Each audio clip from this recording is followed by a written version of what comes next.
So I've got a question for you folks. Do you know what your Uber rating is? What about your Airbnb rating? And does it actually matter to you? If you answered you don't know and you think it doesn't matter, you want to pay attention to the show. I am excited because I've got two folks with me. I've got Adam and Michelle. I hope both of you can still hear me. Adam, how are you, man? I'm well. How are you? Good to see you.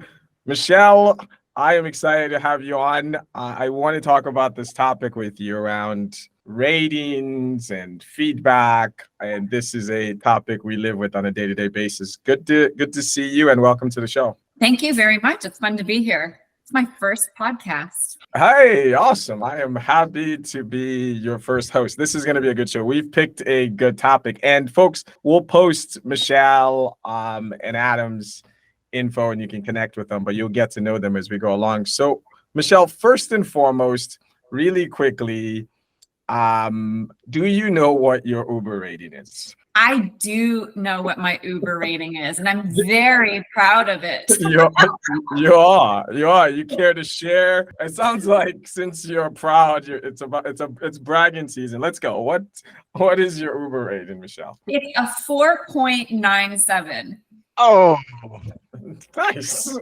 So Michelle, what did you do by recollection and not have a 5? You're clearly aspirational in I have nature. no idea. But the reason I know my Uber rating is because my husband was playing around in the app and he's like, "Do you know they rate you?" And he's like, "My rating is," I think he said it was like a 4.7 or a 4.8. Oh, wow. And Adam, you know, I'm competitive, so I had to immediately go into the app and check what my rating was.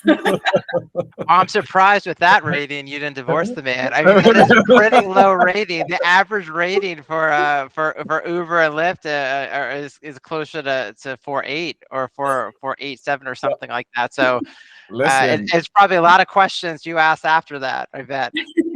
I too, and I found out what my Uber rating very recently, and it's not good. Well, I actually looked at it and I said 4.71 or 2. I thought that's good. So it's pushing close to 5. And then I find out I go out into the world and I am below average, which brings me to what I want to talk to both of you about. If I think about, let's just set the stage on how this shows up in daily life. We are constantly giving out reviews when we purchase things online. On e-commerce, it's standard. You don't buy anything without looking at the reviews. We just talked about Uber ratings, and then there's Airbnb rating. Let me start with you, Adam. Set the stage. Where else does this culture of everyone has a score get more pervasive?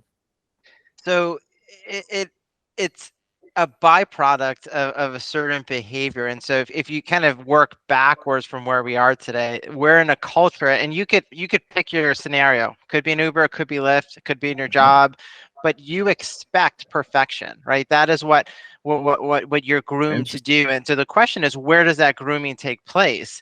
And there's some really startling information about it taking place in undergrad. And so, there's this great quote, and I'll pose it to you two, of when do you think this was cited, okay? Grades A, and by the way, this comes from a Harvard committee, okay? Grades A and B are sometimes given too readily. Grade A for work of no high merit, and grade B for work not really far above mediocrity.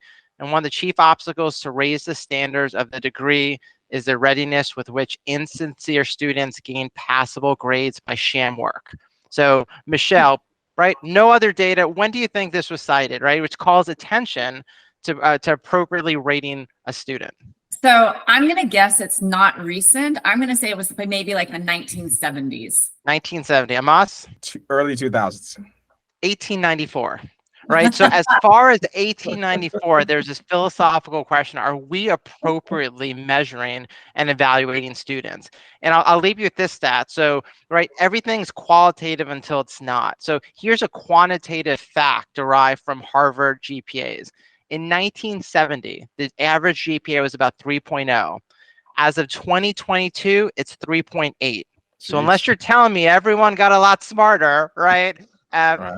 there's something, and this is, gets to your question, Amos, about the so what of this. And if you take children and young adults in their formative years and you train them to expect greatness, whether they deserve it or not, that carries on beyond those 2 or 4 years of education, right? It goes into the workplace, it goes into Uber ratings. And now you have a set standard that's really difficult to break from. Adam, if I can actually add on to that, I attended my nephew's high school graduation recently. Right. And the valedictorian had a GPA that was north of 4.8. That's right. There you go. Well, how does that work? Exactly. Perfection is not enough, and it's true. You're right. My one of my cousins, not as stellar as your bloodline apparently, but 4.1, and what they do is they bake additional coursework into your curriculum. But the question again, at what point is enough enough? I mean, you go I grew up in sports, and I remember coaches saying, give it 110%. And I would always say that's impossible. I just can't do it. So if you're telling me that a 4.8 is possible, in 2 years, is it going to be 5.3? And at what point does it stop? And again, even in high school, it's a really great point, Michelle. It starts even before college. As you go into college, it really, I think, disincentivizes you to take a risk, right? If you're getting a 4.8 and you're a valedictorian, going into this great college you'll attend, what incentive do you have to take that really rigorous course that's going to get you a 4.0, right? Or 3.5? And so that stunts your growth, it stunts your mentality. And as you think about the world and the increasing reliance on technology, where everything is inherently risky, it's just not a good behavior and a good practice to set. What I really took from that is my son, who's in college now, I've got to go tell him the new goal is 4.5, or I stop paying his tuition. Sounds like 4.0 is not up. But Michelle, you and again, folks will look you up at the end of the show. But you, on a day-to-day basis, work with organizations and people and the highest of the highest performers. Talk about what you've seen. All right, so we start pretty early in sports, we get to college, and I now show up and think that the median kind of GPA at Harvard is 3.8, right? One of the most rigorous thing. By gosh, when I get out of there, talk a little bit about what the adult version of this looks like when I now show up in the workplace and I'm now a functioning member of society. Yes. So I, knowing that we were going to be doing this podcast, I actually started to speak to some of my colleagues. And one of my colleagues is an executive coach for senior executives in a large tech company. And I was asking her about kind of the experience of the people she coaches with ratings. And what she pointed out is the people she's working with are, again, these super high achievement oriented people, right? They are the cream of the crop in a lot of cases. And we talk about performance ratings, right? And where 3 is supposed to be good, and 4s and 5s are supposed to be relatively rare. And if we go back to GE and the forced rankings and so forth, I mean, those distributions, right, to get those 4s and 5s would be really challenging. And it's interesting because what she's saying is if they don't get a 5, it's this A or F mentality.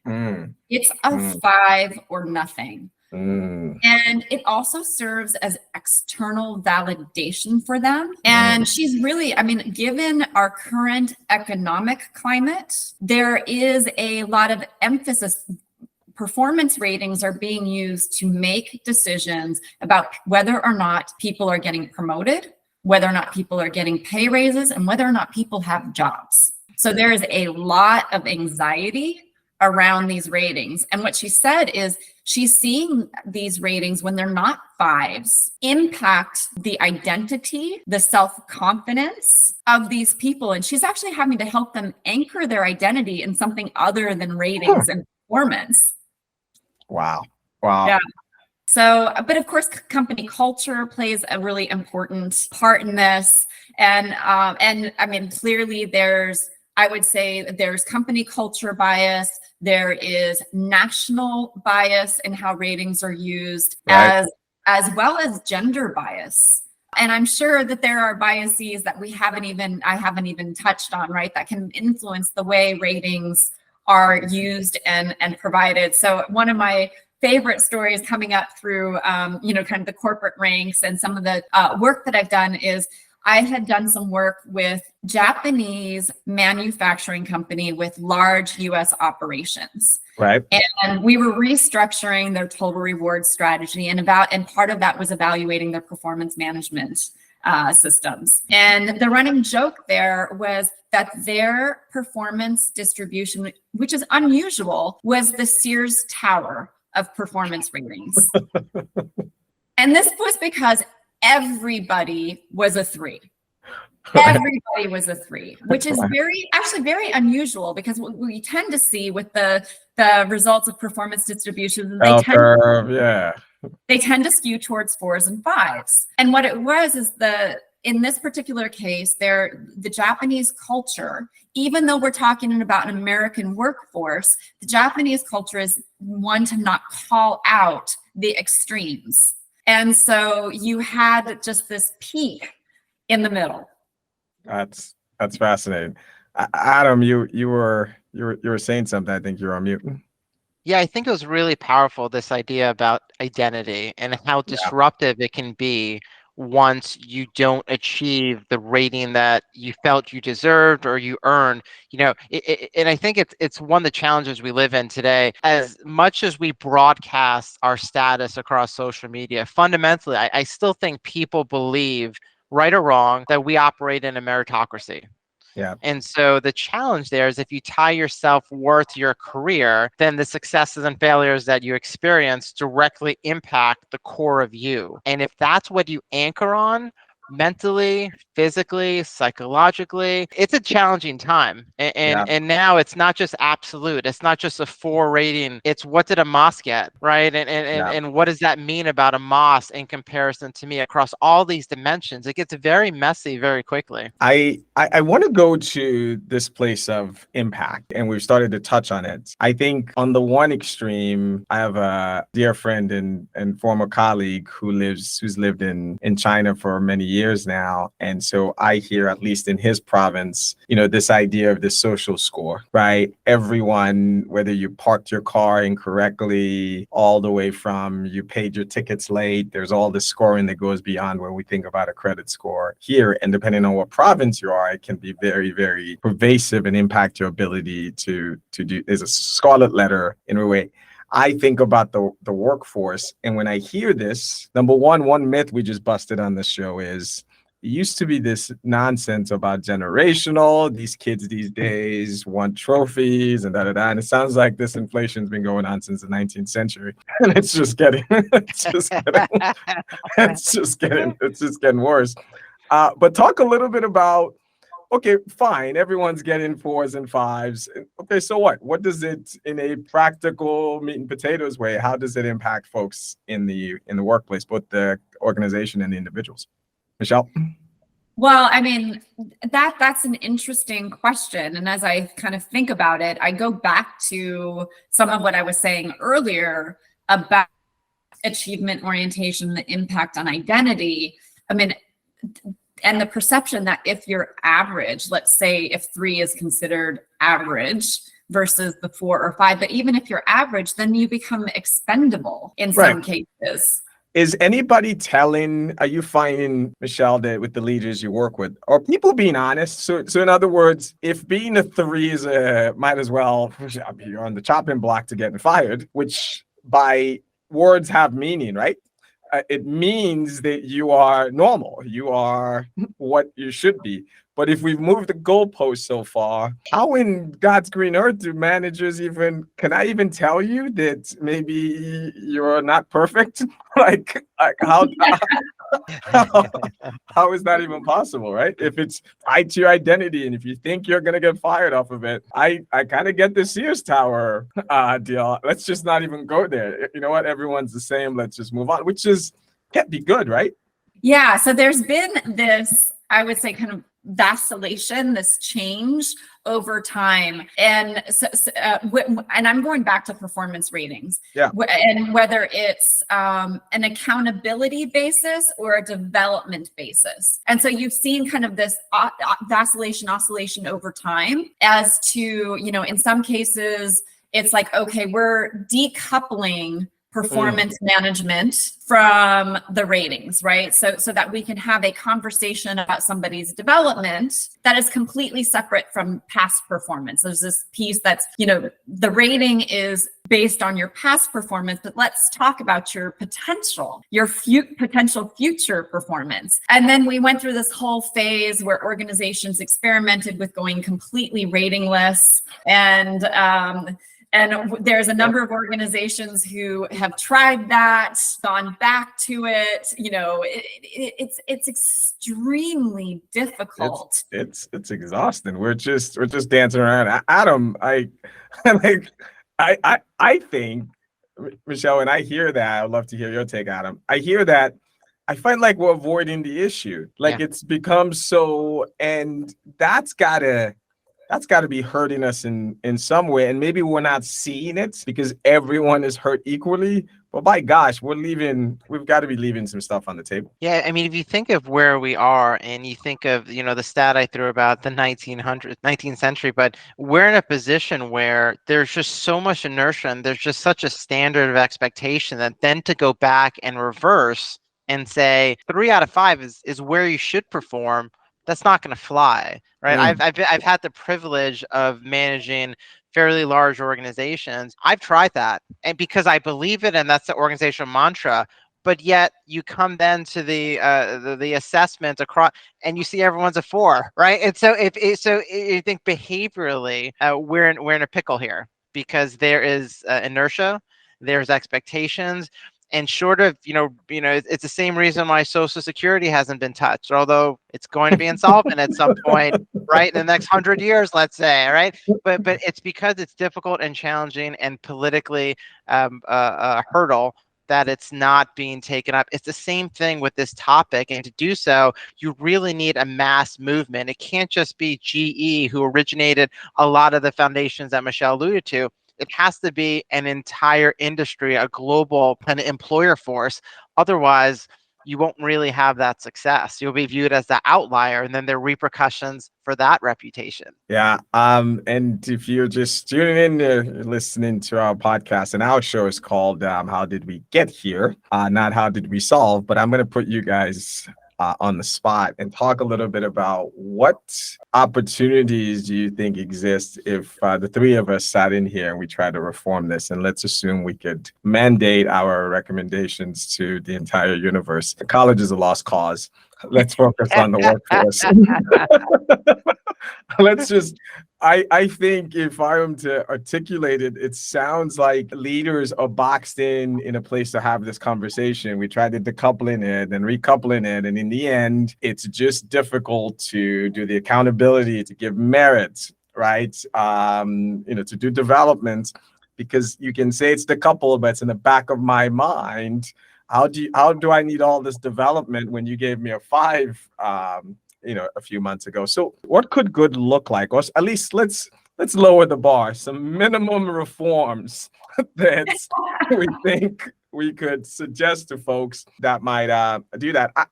I'll throw something out that I've been thinking about, which is that I think, though, that within your own 4 walls, if there was a culture of more transparency that just says, here's what's going on in the world, here's our books, so that everyone sees that, we see the numbers, we see what's going on. And it was just clear where we are, like, hey, we're going to be making cuts.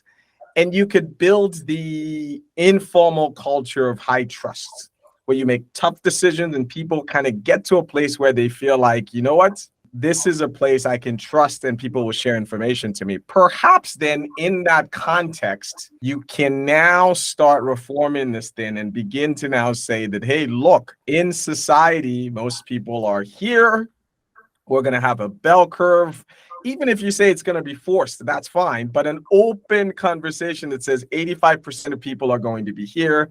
And that's not a bad thing. Whatever place to start, I think just that transparency, it's this, it's this secrecy around it that gets people so heightened up because we don't believe what you say on what you're using this information for. Yeah, and I think I will layer on top of that. First, I think there needs to be a normalization effort, right? The 5 of yesterday is the X of today. But I think the context is really important. So oftentimes, and I've had these conversations with some of my reports, when they receive an assessment that they thought was inappropriate, immediately the thought is, my career's in shambles. I have nowhere to go. Adding some additional context to say, hey, 76% of managing directors got a 3 one year, right? To give them some sense as these scores are not deterministic. And I think that element of it, of context of what this score means to your long-term career objective, not just your annual bonus, but really taking a longer term view, I think would assuage some of the conflict, right? And some of the doubt that people receive in response to feedback. Agreed. And going back to the concept of transparency, there is also this component of making sure that the setting of goals and expectations are really well, and how they're going to be measured, what those metrics are really well communicated, well understood, so that when the ratings come out, there can be that transparent conversation about what drove the rating. I would also add, I mean, we talked about, Amos, you talked about transparency and how we make this better. Preparing people to have difficult conversations is also critical, because I personally believe that a lot of this inflation of ratings is the inability of leaders to tell their direct reports that they're not perfect, that they do have development opportunities, that they fell down on the job a couple of times, that they're human, So coaching is absolutely critical, both for the manager in being prepared to have those conversations, as well as the manager being able to provide coaching to their direct reports. That's well said. So I've been chatting with a good friend, Adam, an AI thought leader, and Michelle, who is in the talent management and executive search space. Both really fantastic people, and I think we got to the heart of how did we get to this place of ratings inflation. So Michelle, you haven't been on the show before, but we usually end with a story, an anecdote, a quote, whatever you want to leave folks with. And mine is going to be about my Airbnb ratings, if you will. So I'm on the host side of the Airbnb, although I'm a guest as well. And I got a 3-star review, and I'll probably post it on when the show goes live. And if you read the text, everything was fantastic. Small problem: it's in the middle of nowhere. The Wi-Fi wasn't so great, and that was enough for 3. And so when we have a conversation with this guest, they go, "Yeah, it was fantastic, loved it. I just couldn't give you a perfect score because this Wi-Fi thing." They weren't seeing it as punitive as it is, but in Airbnb, if your rating falls below, I think it's 4.8, that you start getting warnings. I think 4.6, they kick you off the platform and file criminal charges against you. I think is something to. And note your listeners, I bailed Amos out after this debacle happened last Thursday. That's my story of the day. Adam, what have you got? I'm curious to hear about the whole car situation, but you can tell any story you want for those who didn't listen to the last episode. But what have you got for us today? I'll tell you it's still going. By the way, my insurance debacle. So I've been reading The Art of Bouncing Back by Coach Dar, fantastic performance coach, and there's a line in there that I think is really germane to this conversation. So a very inspirational story, and one of the quotes is, quote, "Failure is just an interruption of progress." As I think about the ratings today and this idea of finality, road bumps are to be expected. Those would make you grow. I think you should search for them, right? And I think that quote for me was very powerful in putting this as, it's not even a blip in your record, it's just a pause. right? Just think of the long-term game and think of this and put it in context. I thought it was stellar. So highly recommend The Art of Bouncing Back by Coach Dar. It's a great one. Michelle? All right, so at the risk of taking us backward just a little bit, we did start with the idea of where did this all begin? And, Adam took us way, way back. But I also say that the influence of the internet and the expansion of the internet, which has made it easier for people to provide ratings on everything, and making it easier for people to access ratings has also added to this. And the focus on customer and employee experience has certainly influenced this art. So I feel like there's been an increase in over reliance on ratings, and to the point where, do I make this purchase on Amazon that's rated at 4.9 but has 2,000 ratings, or 4.7 which has 8,000 ratings? Which one's really better? Certainly, just I think the perception that this margin for error is so much smaller, right? That this 0.2 difference is really truly significant and meaningful, right? And that we can't possibly make a mistake, whether it's in a purchase on Amazon or it's making a mistake with a new hire. But and to the point of how ubiquitous and insidious ratings have made it into our lives. My husband is a Cadillac margarita aficionado. And not at the same time, I hope. Stop drinking the margarita while driving the Cadillac.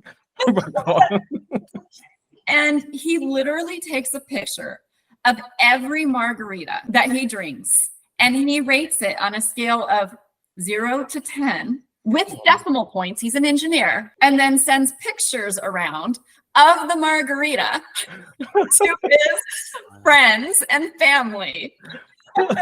I asked him to share one of the pictures with me. He's like, I have hundreds. Which one do you want?